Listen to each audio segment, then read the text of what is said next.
இன்றைக்கி லீவா காலையிலே டிஃபன் சாப்பிட்டு நல்ல ஒரு 2 ஹவர் தூங்கி எழுந்துச்சிட்டேன்னா எழுந்துச்சி முடிச்ச உடனே செம்ம சர்ப்ரைஸுங்க. நீங்களே பாருங்கள், இந்த கேரட்டு உருளைக்கிழங்கு பீன்ஸ் எல்லாம் போட்டு வெஜிடபிள் பிரியாணி ரொம்ப ரொம்ப ரொம்ப ரொம்ப அட்டகாசமாக இருக்குங்க. நல்லா தூங்கி எழுந்துச்சிட்டு இப்போ நல்ல ஒரு தட்டு ஃபுல்லாக சாப்பிட போகிறேன். அதாவது அம்மா கையில் செஞ்சு சாப்பிட்டு வாய்க்கு ருசியாக 3 நேரம் சாப்பிட்றது வந்து மிகப்பெரிய கிஃப்ட்டுங்க. அது வந்து யாரும் அம்மா அடிச்சிக்க முடியாது யாருமே. பார்த்தீங்கன்னா வெங்காய பச்சடி, அதுக்கப்புறம் இந்த காராச்சூரு, என்ன வேணும். பார்க்கும்போது அவ்வளோ ஒரு சந்தோஷமாக இருக்குது. அம்மாவா நேசிங்க. இந்த மாதிரி செஞ்சு கொடுக்க ஆள் இல்லாமல் நிறைய பேர் கஷ்டப்படுறாங்க. சரி, இப்போ நம்ம வந்துட்டு லைட்டாக சூடாக இருக்கா,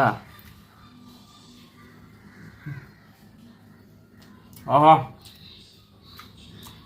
வாசங்க, சொல்கிறதுக்கு வார்த்தையே இல்லை.